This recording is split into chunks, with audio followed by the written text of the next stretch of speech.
Cube Radio. Salut, c'est Charles Dran avec l'équipe dans 5 minutes. On s'intéresse aux sciences, à l'histoire et à l'actualité. Aujourd'hui, on parle de notre meilleur et plus vieil ami, le chien. Comment sommes-nous venus à développer une relation étroite avec ce descendant du loup? Hein? Et surtout, comment en est-il venu à nous suivre et à être si attaché à nous? La réponse réside dans des années, plutôt des dizaines de milliers d'années d'évolution, parce que le Canis lupus familiaris, le chien, était aussi aux côtés de l'homme de Néandertal. C'est donc une amitié qui remonte. Voici Véronique Morin.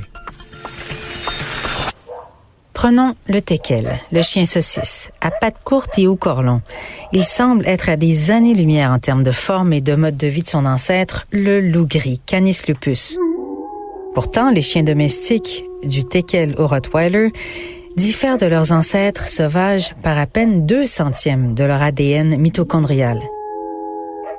C'est ce que raconte la paléoanthropologue Pat Shipman dans son livre sur la domestication et la migration des chiens, Our Oldest Companions, parce que les chiens ont aussi migré avec nous.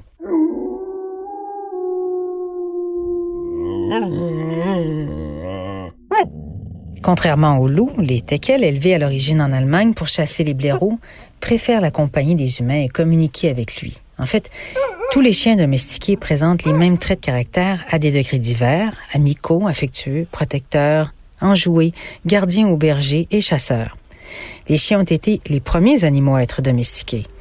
Mais quand et pourquoi sont-ils devenus nos compagnons de route? Cette question est au cœur du récit de l'Américaine Pat Shipman, qui documente un voyage autour du monde et dans le temps, à l'époque où l'Homo sapiens a rencontré pour la première fois les Néandertaliens dans l'Europe glaciaire, l'un des lieux les plus probables de la domestication précoce des chiens.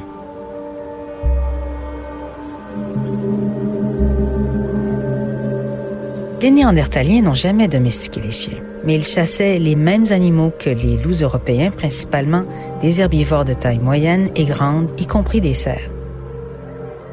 Selon la thèse de la paléoanthropologue, lorsque les Homo sapiens, donc nos ancêtres, sont partis de l'Afrique et ont atteint l'Europe il y a entre 50 000 et 40 000 ans, ils ont été avantagés en forgeant un partenariat à long terme et mutuellement bénéfique avec les canidés pour chasser des proies plus grosses, ce qui aurait pu contribuer à l'extinction des Néandertaliens. Tout le monde n'est pas d'accord avec cette hypothèse, mais elle vaut la peine d'être considérée.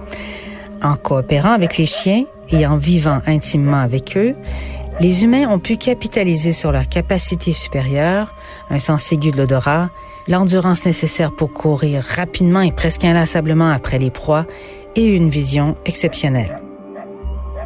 Elle émet l'hypothèse qu'il y a 36 000 ans, des animaux qui s'apparentent davantage aux chiens loups, ne ressemblant pas encore tout à fait aux chiens modernes, mais plus aux loups, sont devenus nos compagnons. La collaboration offrait des avantages mutuels. Les chiens loups pouvaient trouver, entourer et tenir un mammouth jusqu'à ce que les humains puissent le harponner. Et en retour, les humains pouvaient protéger les chiens loups des meutes de loups sauvages locaux. Les découvertes de Miedje Germont-Pré, archéozoologue à l'Institut royal des sciences naturelles de Belgique à Bruxelles, tendent à donner raison à cette hypothèse. Elle a trouvé des crânes, des mâchoires et des dents pointues de canidés sur des sites archéologiques d'Homo sapiens en Belgique, en République tchèque et en Russie qui remontent à 36 000 ans.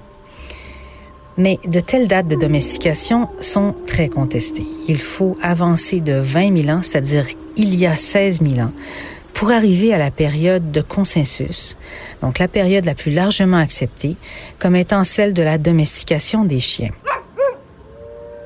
Puisqu'il n'y a pas un seul trait anatomique qui puisse distinguer un chien d'un loup avec certitude, les chercheurs s'appuient sur des variations subtiles de l'ADN mitochondrial, des changements alimentaires détectés dans des os anciens et des changements culturels, tels que l'enterrement des chiens aux côtés d'humains.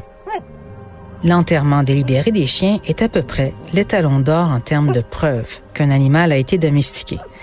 Et c'est sur la rive droite du Rhin, dans l'actuelle Allemagne, que les premiers restes d'un chien clairement domestiqué ont été découverts, connu sous le nom de chien de Bonn-Oberkassel et datant de 14 200 ans. Il a été retrouvé en 1914, blotti entre deux squelettes humains, la tombe décorée d'œuvres d'art faites d'os et de bois. En 2018, l'analyse d'une dent trouvée dans la tombe a indiqué que des humains s'étaient occupés d'un chiot malade pendant des semaines avant sa mort.